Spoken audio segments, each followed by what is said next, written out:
Le damos la bienvenida al expresidente Ollantaytamala, precandidato además del Partido Nacionalista. Vamos a hablar de ese tema más adelante. ¿Cómo está usted? ¿Qué tal? Bueno, Presidente Humala, gracias por estar con nosotros.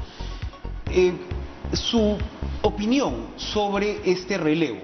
¿Ha sido constitucional este relevo? ¿Es constitucional este nuevo gobierno?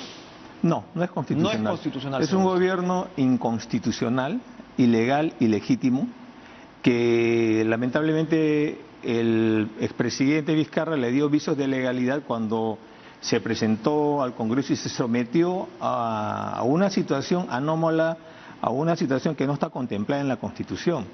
Lo que yo creo que hoy día estamos en una situación de anarquía, donde la gente no reconoce la autoridad de este presidente, y creo que esta es una situación muy singular y en la cual la solución, porque tenemos que mirar para adelante, la solución sería que, dado que el presidente en estos momentos ha entrado de manera inconstitucional, debiera renunciar a la presidencia interina de la República, renunciar a la presidencia del Congreso, permitir que el Congreso elija un nuevo presidente del Congreso, un acuerdo político en el cual sea elegido algún congresista de las bancadas que no han cometido la infracción a la Constitución, es decir, que no han votado por la vacancia, y ese presidente asumiría, como dice la Constitución, el cargo de presidente de la República. Debiera reunirse con los entes electorales y, como manda la Constitución, que asume el cargo debe convocar elecciones, pero las elecciones ya están convocadas. Exacto. Entonces, lo que tendría que hacer este señor para estar en el marco de la Constitución es plantear un adelanto de elecciones. Eso es lo que podría salvar. ¿Y cuánto podemos adelantar las elecciones en ese caso? En medio de la pandemia, con una organización logística que va a ser un desafío, eso también es complicado, ¿no? Bueno, ya hemos visto que en Bolivia ha habido elecciones, en Estados Unidos ha habido elecciones. El problema es que estamos en un momento de una zona gris de la Constitución. Por eso nosotros también planteamos una asamblea constituyente, un cambio constitucional, porque este problema es una muestra de que esta Constitución se hizo simplemente para cambiar el modelo económico, a raíz del bolondrón que hizo el desgobierno de García. Entonces entra Fujimori y, al hacer una nueva Constitución, cambia el modelo económico. Pero el resto de la Constitución es una Constitución muy general, muy imprecisa, y que esto ocasiona que tengamos un Tribunal Constitucional que está atiborrado de causas con años y años de espera, porque como esta Constitución no está bien ensamblada, todas las imprecisiones constitucionales terminan vía amparos, habeas corpus, competenciales, etcétera, terminan congestionando la labor del Tribunal Constitucional. ¿Una asamblea constituyente como la que propone la izquierda? No, yo creo que es como la que propuso el nacionalismo, pero con ciertos matices. Para que haya una asamblea constituyente tiene que haber un momento constituyente.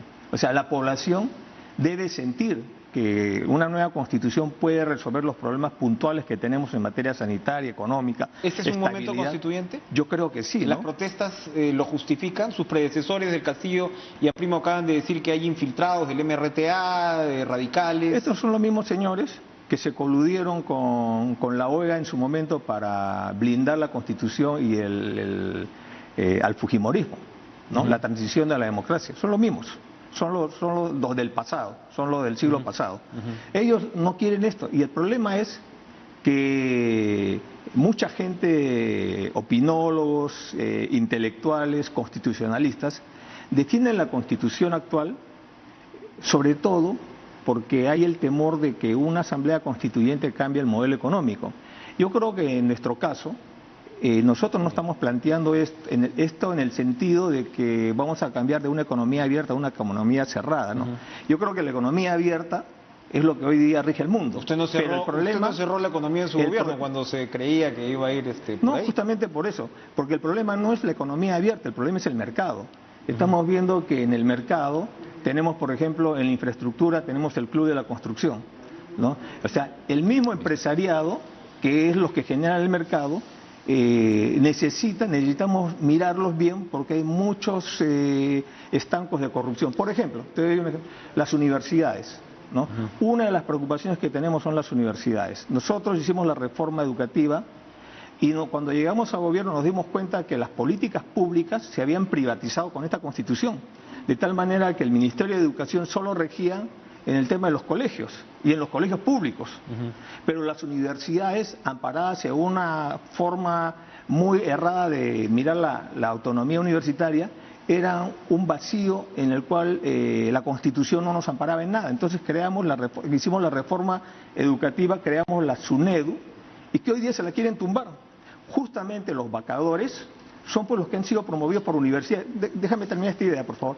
Tienes, por ejemplo, una universidad que es como una facultad más de Alianza para el Progreso. La Alianza para el Progreso es una facultad más de la César Vallejo. Al APRA lo financiaba la San Martín, ¿no? Al Fujimorismo, a las peruanas, ¿no? A Podemos, Telesub. Entonces, si te das cuenta, las universidades negocio, gracias a la ley de Fujimori que permitió la inversión privada, se ha descontrolado y se han convertido hoy día en un poder político que desde hace décadas controlan la Comisión de Educación. ¿Parte del acuerdo político para el relevo del gobierno pasa entonces por tumbarse la SUNEDU? Hoy se ha reprimido un poco la Comisión de Educación, ha pasado estos debates para más adelante, los ha pateado. No, es porque están asustados viendo el tema de cómo está la situación. Pero no, el objetivo es tumbarse la SUNEDU, tumbarse la moratoria que está en el Congreso, un proyecto de ley del Ejecutivo hace 4 meses para que no se creen más universidades por 2 años, ¿no? Y permitir que entren 5 universidades más que están ahí haciendo cola, muchas de las cuales pertenecen a los autores intelectuales de la vacancia. Lo acaba de decir efectivamente. Acaba de mencionar a la OEA. La OEA hoy la Secretaría General de la OEA emitió un comunicado reclamándole al Tribunal Constitucional que resuelva la legitimidad y legalidad de estas acciones. ¿Está usted de acuerdo con esto? Sí, bueno, la acción competencial no va a resolver ya el problema. Es que ya no vamos a regresar el expresidente ya salió, ya él mismo prácticamente se rindió, él ha dicho que no va a hacer ninguna acción, entonces ya él pertenece al pasado, ¿no? Pero él no significa la democracia, ¿no? La democracia es algo más profundo, ¿no? Y es lo que nos están quitando ahora. Estamos entrando en un periodo de anarquía, donde nadie sabe quién gobierna. Hoy día estamos viendo toda esta situación, no hay ministros. Entonces, mañana van a anunciar. Sí, bueno, ¿no? Pero a lo que voy es de que el Tribunal Constitucional fallará el día 18, el día que corresponda, y va a definir cómo se debe regular el tema de la incapacidad moral y física. Incapacidad moral y física permanente. Pero no es retroactivo. El fallo que él dé no es retroactivo, es para adelante. Entonces, eso no va a resolver el problema. Lo que tenemos que entender es qué cosa es lo que necesitamos hoy día para que la gente entienda, entre nuevamente, recuperemos la democracia.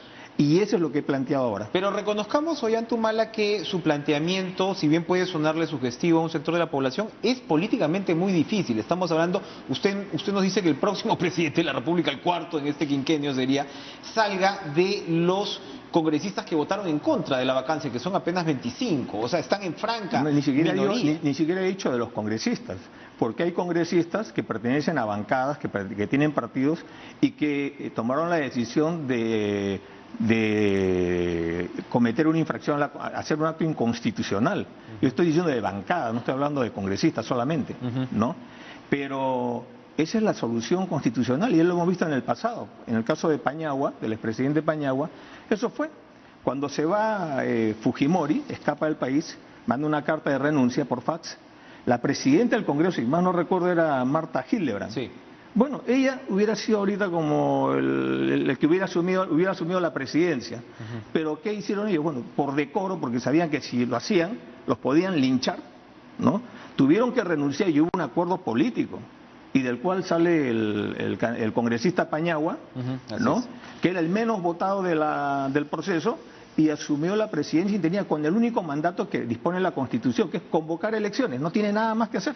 Entonces, él sí formó gobierno. Eso sería lo que corresponde hoy día.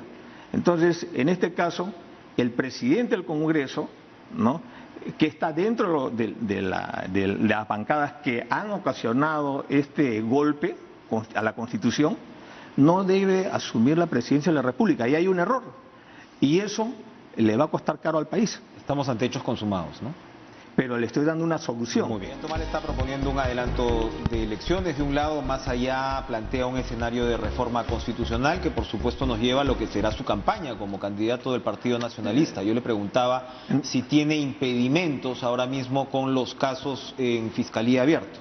No, ningún impedimento, pero en realidad no es exacto. Yo lo que estoy planteando es algo más profundo, partiendo del plano de que estamos en una situación, un vacío constitucional, porque este nuevo gobierno es producto de un golpe, la vacancia, no cabe. Para resolver este problema tenemos que aprender el ejemplo del caso Pañagua, donde el presidente del Congreso tuvo que renunciar para que entre un nuevo presidente y forme gobierno y convoque elecciones. Vuelvo a lo mismo. ¿Aceptará que el Tribunal Constitucional tendría que definir entonces esta situación? Por algo es el árbitro constitucional, o sea, no vamos a forzar un cambio a partir del antecedente de Paniagua, por ejemplo. Claro, pero el tema es que lo que el Tribunal Constitucional resuelva será de aquí para adelante, no para atrás, no es retroactivo. Y si el Tribunal Constitucional resuelve que esto ha sido totalmente constitucional, bueno, pues amén, ¿no? Pero si resuelve que no ha sido constitucional, ese es el gran problema. No, y evidentemente hay un problema de legitimidad de fondo ahí. ¿Va a ser usted candidato a la presidencia? Estoy postulando a la presidencia de la República. ¿Cómo van a ser estas elecciones? Seguramente va a ser el candidato único del Partido Nacionalista. Soy el que, somos una lista única, ¿no? No solamente de la candidatura presidencial, sino de la lista parlamentaria. Y yo le preguntaba, ¿no tiene ningún impedimento a raíz de las investigaciones fiscales? Ninguno. Tengo investigaciones, pero no tengo ningún impedimento. Dígame dos propuestas absolutamente centrales, más allá de este escenario constitucional que nos ha... Bueno, primero el cambio constitucional, ¿no? La Asamblea Constituyente. Lo segundo es darle continuidad a todas las reformas que hemos venido haciendo. Por eso me preocupa el tema de la SUNEDU, ¿no? Porque nosotros, en nuestro gobierno se hizo la SUNEDU, la reforma educativa, y lo que hemos visto es un estancamiento, ¿no? La continuación de las grandes obras que dejamos que al siguiente gobierno la dejaron paralizadas, ¿no? Entonces yo creo que la democracia es como una carrera de relevos, pero donde el que entrega el testimonio, pero el que entrega el testimonio no se tira al gras a descansar como en una carrera de postas, sino tenemos que ser vigilantes con la democracia. Entonces, lo que nosotros estamos viendo ahora es que toda la obra que hicimos nosotros, la gestión de 5 años de gobierno, por ejemplo, los programas sociales, han sido enfriados, desmontados, retrocedidos, les cambiaron los nombres. Por ejemplo, para darle un dato, ¿no? El Sistema Nacional de Becas, solamente en el Sistema Nacional de Becas dimos más de 100.000 becas. Este gobierno, esta gestión, no va a llegar ni a 50.000 becas. Y ese es un problema para los jóvenes. El tema sanitario, ¿no? Nosotros creamos una red de hospitales estratégicos en el anillo de la atención primaria, que es la parte fundamental del sistema de salud, es la atención primaria. Hicimos una reforma de salud, creamos un viceministerio en salud, pasamos de un presupuesto de 2.2 o 2.3% del PBI a 3%, ¿no? Entonces esto significa más de 6.000 millones de soles que aumentamos a salud. ¿Qué ha hecho este gobierno en la pandemia? Se ha replegado los hospitales, en vez de haber llevado el oxígeno, los servicios que requerían los pacientes de COVID al primer anillo, al anillo primario, se replegaron a los hospitales, y por eso yo digo que hay muertos de COVID y muertos por COVID.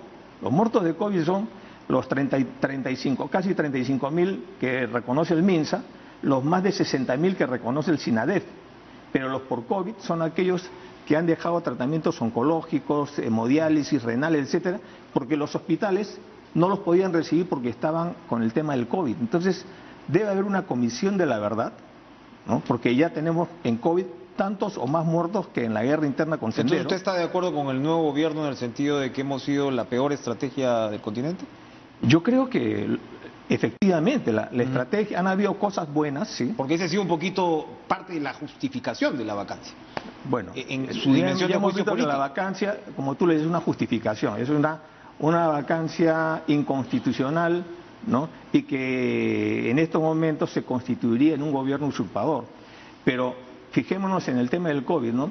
Hemos actuado con cuarentenas, toque de queda que aún está vigente, estado de emergencia, etcétera, pero los resultados proporcionalmente hablando en cuanto a población son iguales o peores a los que tienen México, Estados Unidos y Brasil, países que no hicieron cuarentenas, ¿no?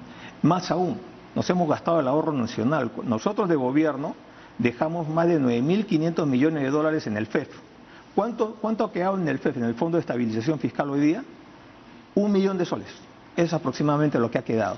Entonces, obviamente, en costo de vidas, las decisiones de este gobierno se han llevado a un costo alto. En costo de dinero, de ahorro nacional, se ha gastado el ahorro nacional. Y se han creado entes paralelos como el Comando COVID, el Comando Vacuna, que al final hasta ahora no hay vacuna en el mundo, ¿no? Y yo no sé para qué sirven esos, si no tenían ¿por qué se crea un ente paralelo al MINSA, ¿no? Entonces, podríamos que ha sido una situación inédita la que ha enfrentado el mundo, ¿no? Sí, pero la vimos con por lo menos 15 días de anticipación, ¿no? Porque primero estuvo en el Asia, de ahí pasó a Europa, cuando vimos que en Italia la gente se moría por falta de oxígeno, y cuando llegó acá, recién nos dimos cuenta de que no había oxígeno cuando una persona se murió, un excongresista se murió en Madrid por falta de oxígeno. Una última pregunta. Usted en su gobierno enfrentó también una situación muy conflictiva con el Congreso, como los anteriores. Ahora sí, ya en este último quinquenio llegó pues la maldición de tener un Ejecutivo y un Legislativo de signos distintos, irreconciliables, en el sentido que el Legislativo tenía la mayoría de un partido, en este caso Fuerza Popular, y hemos visto lo que pasó después. Vamos hacia el futuro. ¿Qué se le dice a la población con respecto a, oiga, qué va a pasar? Porque el próximo Congreso todo indica que va a ser atomizado y que además el Ejecutivo no va a tener una mayoría. ¿Qué le decimos a la ciudadanía? Bueno, primero la salida que he planteado, ¿no? Es una salida, pueden haber más salidas, pero lo otro es que necesitamos construir institucionalidad. Este problema no viene de ahorita. Nos fregamos con García cuando, rompiendo el establishment político, ¿no?, destruyó no solamente a su partido, sino por darle la victoria a Fujimori, rompió el sistema de partidos políticos. Entonces, hoy día estamos viviendo una crisis de representaciones políticas, donde vemos que las universidades crean partidos políticos como facultades, donde los grupos económicos privatizan las políticas del Estado, y donde no se respeta la Constitución, de tal manera de que cualquier presidente entra y es susceptible a ser vacado si no tiene una representación parlamentaria. Entonces, bueno, yo creo, ¿no? También, o sea, tiene que tener una representación parlamentaria. No, sí, pero hoy día lo que estamos viendo es que no hay una separación. La Constitución habla de separación de poderes, ¿no? Entonces, el pecado de este gobierno es que su falta de liderazgo ha hecho que haya no una autonomía de poderes, sino una autarquía de poderes. Y esto nos ha llevado a una situación inédita, y por lo tanto creo que lo que tenemos que trabajar es institucionalizar la democracia en base a partidos y no a personas. Gracias, Ollanta Humala, por acompañarnos. Encantado. Esta noche. Suerte en su candidatura, su precandidatura,